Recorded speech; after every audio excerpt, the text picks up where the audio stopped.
खिड़की से झक झक लइका पटावस, राती खन रोज बतियावेली। खिड़की से झक झक लइका पटावस, राती खन रोज बतियावेली।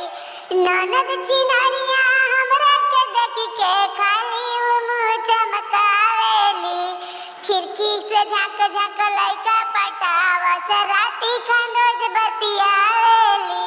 खिड़की से झक झक लइका पटावस, राती खन रोज बतियावेली।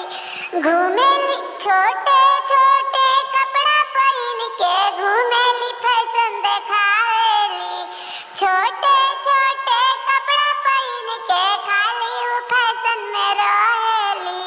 ननद चिनरिया खिड़की से झक के खाली उ लइका पटावेली। ननद चिनरिया खिड़की से झक के खाली